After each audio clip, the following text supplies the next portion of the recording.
all for coming out tonight. It would have been a lot easier to stay home. Just stay cozy. I met a few of you today, and that makes it much more interesting to me to read to you. And to have seen some of your poems beforehand makes it a little more daunting. It's good to read to poets and to know that you'll be heard. So, is this working? Okay. I'm going to read, mostly at least, from the new book, from Drift Ice. I may move around a little bit, but I'm planning to mostly stay in here. This first one is called In Plain Sight.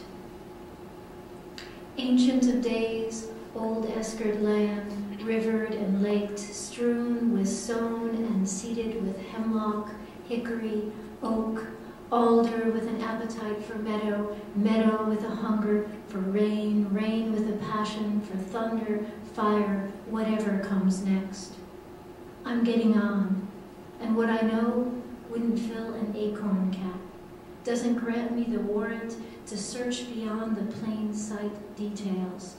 Slug, turtle, snake in the grass, fox among the sea oats, cabins, overturned kayaks, the not yet blooming lupin, and a skunk body undone, its tail glued to the dirt, its black eyes alive with ants, its pelt torn clean through.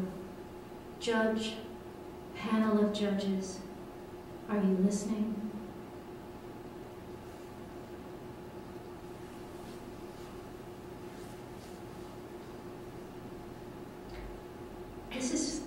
This is Connecticut, where I grew up, but landscape has a lot to do with this book, I think, and so a lot of the middle of it is Alaska, but there's a lot of New England in it, and New England is part of who I am, you know, part of how I see, so that the landscape that I know is that landscape made by glaciers. And so when I began there and then went to Alaska, in poems at least, it had something to do with the way one lives, the lens through which you see. And who you are, I really am coming more and more to believe, is where you are as much as anything else. So anyway, this is the Connecticut of my earlier life. Seduction with gold pendant. Moonlight, frost at midsummer, cold to the wood's dull edge. Behind me, a silhouette, peaked roof, chimney, the thin centuries swayed off kilter. My mother's blonde hollyhocks. I keep thinking wrong things. Before me, the wide fire path, the way back past the hemlocks, the toppled chestnut, the old burn where blueberries grow, the foundation of a cabin backed into the hill. Stone cellar, shard of a crock, how much evidence do you need? A well to drop a stone down, a vine-trammeled apple tree? Who climbed out of the cellar and left? Who will lie down with me now, our heads where crocks of molasses were set, our bodies straight, naked, right, under the starched sheet of moonlight? Listen to the wind play the chimney. Moss crosses what once was the threshold, a down sift of fine leaf dust, and an owl lights on the lintel, its eyes a splayed-open locket, scratched at the rims, bright gold where once tiny images fit.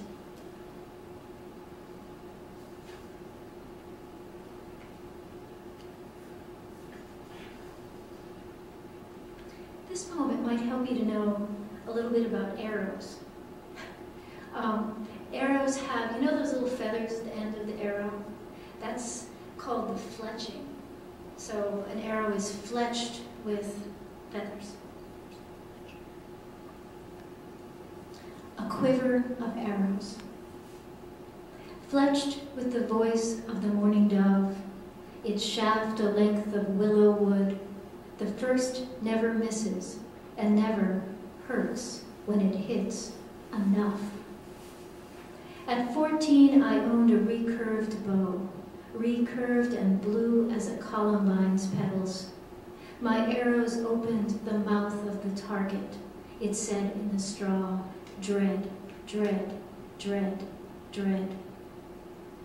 Tipped with a bleached, broken-off bit of fan coral, its body inlaid with mother of pearl, the second is too pretty to loose or to lose.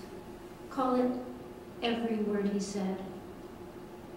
The third is cut from sinewy, straight-grained shadwood, its gray-white quills mere gull's feathers. Knock, pull back, and aim for the other side, beyond the pinned-up schematic map. Gold, red, blue, white, and gold, red, blue, black, and white at the verge of the world. Into the composting heap of baled straw, hot at its good rotting heart, unreckoned with, on, for, behind the target. She told him, do it, meaning, get it over with. He said, you're afraid, meaning, be afraid. She said, I want you, meaning, get it over with.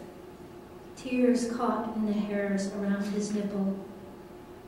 The last is a dart, a reed lashed to a locust thorn and tipped with honey, as if sweetness were poison, as if a tender word. No, he said, we're not a balm, but a slow, dull, numbing venom.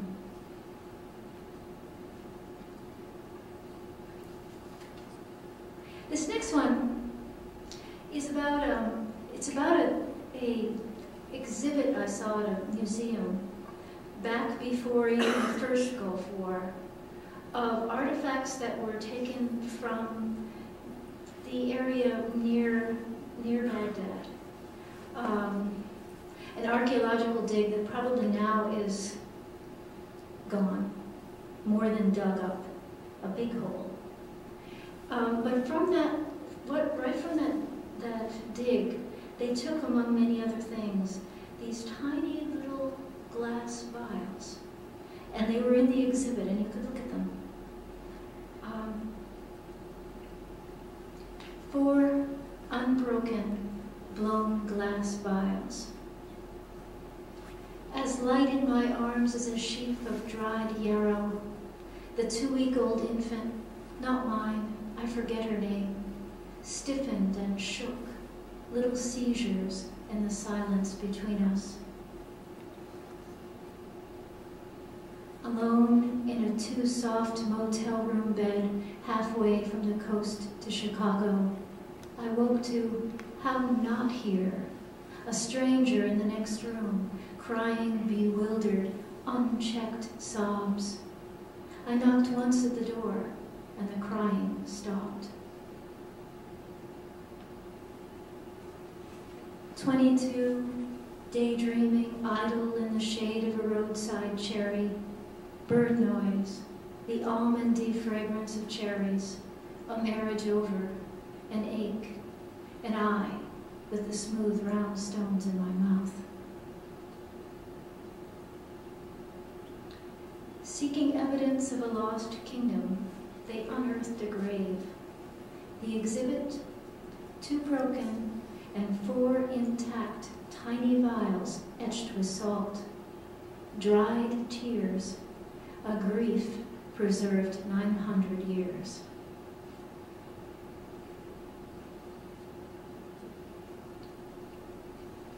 Okay, if everybody's warmed up a little bit, I can now go to Alaska without doing too much harm.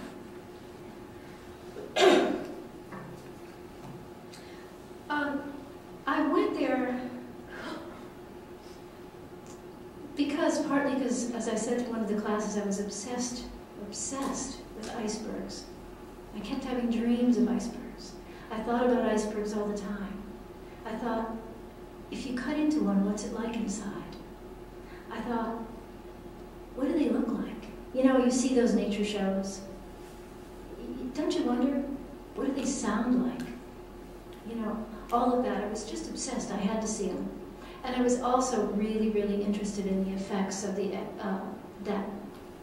that huge oil spill that was in the news. It continues to be in the news about whether Exxon was going to pay back the money or not. So it continually nagged at me. And you all, if you were even born yet, were just babies when this happened. So think about that, how long, your lifetime, the effects are still there. And so I was really interested in seeing. There had been talk I read about restoration, and I was really interested in that. So I went and spent, really, it was just a week. But I feel in memory, you know how memory is, that it expands on one thing. Like it was, you know, a longer time. For one thing, because it seemed like I never slept. It was never dark. So, and a whole bunch of poems in the book are about that, and I'm going to read a few of them. One of the concerns that I had then and continue to have is about what the human presence in the world is about. You know, we're a species among species. We're not supposed to be here, but we take up an awful lot of room. And so what is our, you know, why is it that when we think of wilderness, we want to expunge ourselves from the people? I mean, we want to expunge people from the picture, right? Like, if you're taking a photograph of Alaska, you pretty much want to, like, leave out all the people, right? You want to leave yourself out. What is that? So I was really interested in what we mean by wild, what we mean by wilderness. And so all of that came into the poems. This one is called Lures. And it has in it a kind of jellyfish. And you'll know when you get there what that is. Lures. Off the starboard bow at 4 a.m., barred cloud and scaled gold backlight, a musical staff all but blank to score the near silence. Waves slop, ice clunks, an otter takes a breath. Just under the ripple and chalk-flustered surface, a lion's mane jellyfish hangs in the slack tide, its stingers trailing like lures. Nothing out there to note, thank God, the crank-up and flywheel-jerked pulse of my own noisy mind. From wilderness to wilderness, tide to tide, what is it I long for? What is it I have? Sunlight, the color of raw salmon flesh, a knife edge of ridgeline, ice-honed.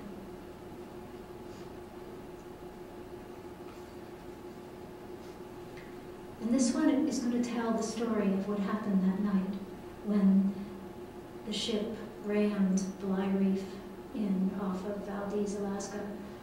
And there was a guy, the captain, who in many versions of the story gets blamed. They said he was drunk. They said this, they said that. But the blame I really feel is, well, the blame is huge. It all happened, oddly enough, on Good Friday. Good Friday, 1989, Bly Reef off Valdez, Alaska. Equinoctial days, light winds, a short fetch and a shallow swell. All day snow rots in sooty, rain-riddled mounds. Snow bulldozed off the tarmac, the dock, all but the corners of the Valdez parking lots. Nights under the streetlights, the cloud-dulled moon, the snow heaps freeze over, the day shift sleeps. Bly Island light, the Coast Guard lights, the Alyeska office lights show up like moth holes in a woolen sky. In retrospect, I'm tempted to call it tenebrous dark, for the rich, mythic sound, the liturgical grandeur, the once and once onlyness of the words. But that March night was also routine, A night runs insomniac boredom, a good drunk to numb it, see a slip-up, another as ordinary as a misplayed four of clubs. A single-hulled tanker rammed Bly Reef.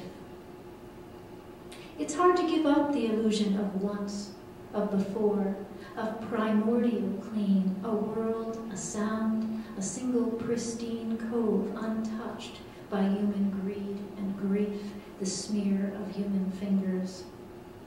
Meanwhile, black ribbons and reams, bolts of satiny stuff unfold, unfurl into the water. Meanwhile, the spilled oil spreads, sheets, finds its own level breadth. The sheen congeals to a lid, like the bland skin on a pan of boiled milk, the paraffin seal on a jar of preserves. Meanwhile, the wind picks up, the waves churn a greasy foam. Beach rock, sea stars, seals, finfish, popweed, mussels, otters, kelp, ducks, plankton, alder, plover, slick up in tar. Whole days pass. The spill's range widens. Meanwhile, Easter's shipped-in lilies bloom in their pink and purple foil-wrapped pots. All over the Exxon-Valdez company town, the gorgeous, viscous scent of a greenhouse spring. Meanwhile, money, media, and blame spill in as the effort to hose things clean begins. More error to displace and efface error, to trace back the cause to a single man's fault. Too many whiskeys, too much trust, badly maintained equipment.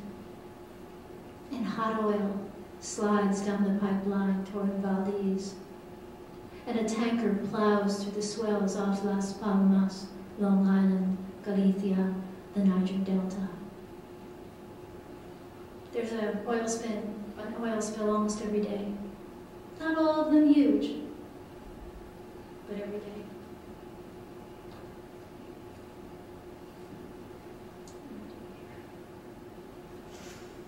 I think that's enough Alaska. How about if we go to Sri Lanka?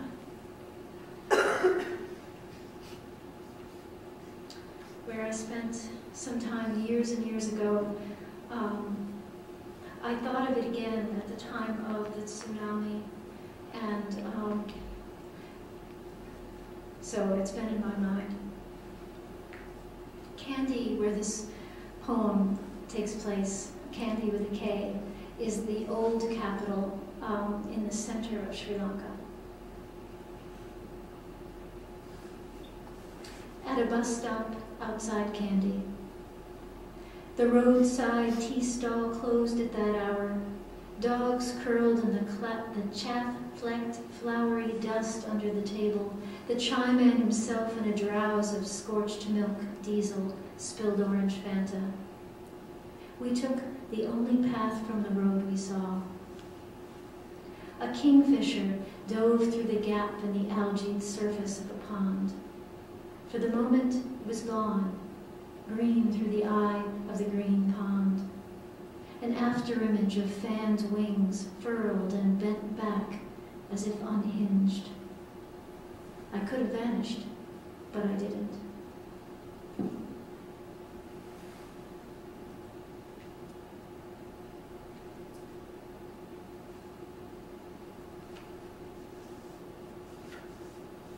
don't want to read that. Change my mind.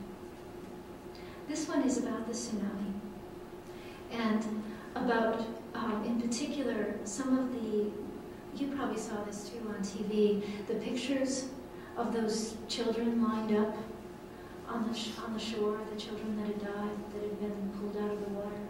And they just lined them up on the shore. Just an amazing thing that I still have in my head. And so that, coupled with memories of that place. The poem is called Keenness. It's in 3 parts. 1. Under a burning sun, noon and noon and noon. She lay on the swell just beyond the breakers, gazing through a rented mask onto the other world, the underworld of phantoms and fantails, drift and certainty. A pavilion of angels guarding a barnacled scabbard and sword disbanded for a circus act. Anemones bloomed like sacred hearts and 1,000 pink dahlia tongues. Nothing there inanimate. A gold earring took wing. An Alhambran mosaic, unpuzzled, turned fire. The lions of justice, mute even now, grew gaudy cobalt blue manes. It must have happened gradually, but all at once she realized she was numb, or more like numbed, too. They had laid the children out separately, eyes closed, hair still damp and not so strangely tousled. The youngest curled on the sand as if down for an afternoon nap. Grit stuck to their lashes and eyebrows, the whorls of their ears. She wished, if she wished at all, to fit their thumbs back in their mouths. One child holds a little stick, a sword and scepter, a magic wand. She wished, if she wished at all. 3. In the cool of the evening, not too near the coast, one could walk in an orchard. Does one say orchard of cinnamon trees? Walk beneath and among them, self-forgetful, keenly aware. In its season, the bark is flayed from the trees, rolled into sticks, dried, rasped, and ground to powder. The fragrance of cinnamon bark as she reimagined it blew over the children. She would like to kneel. She would like to lie down. But she knows one does not lie down, just like that, uninvited in an orchard of cinnamon trees.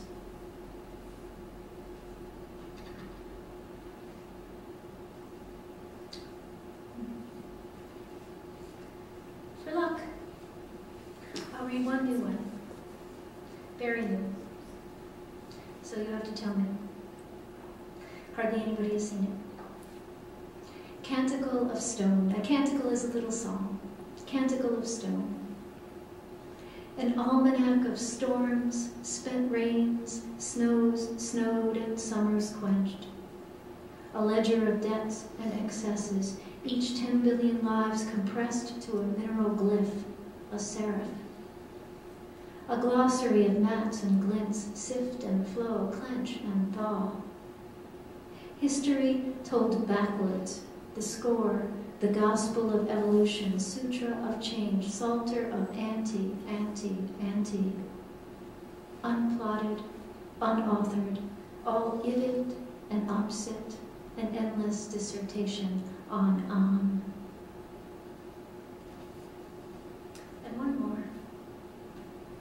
One I spoke of today in one of the classes, if I can find it.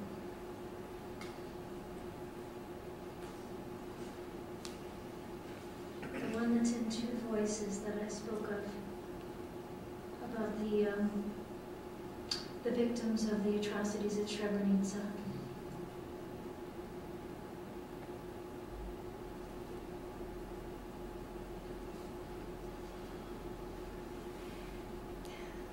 After the reprisals. So it's in 2 voices.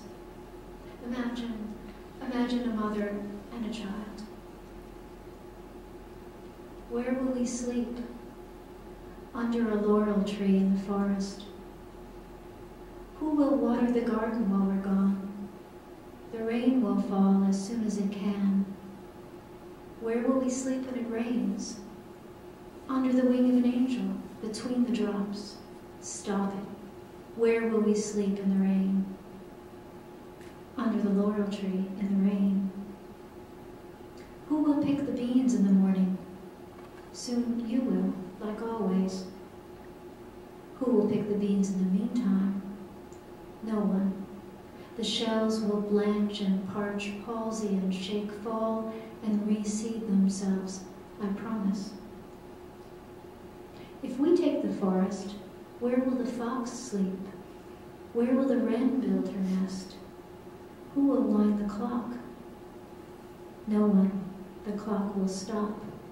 I'll hide the key under the lily. When will it stop? The lily? No, the clock. When it's tired of wondering and wondering. Why do you keep talking like that?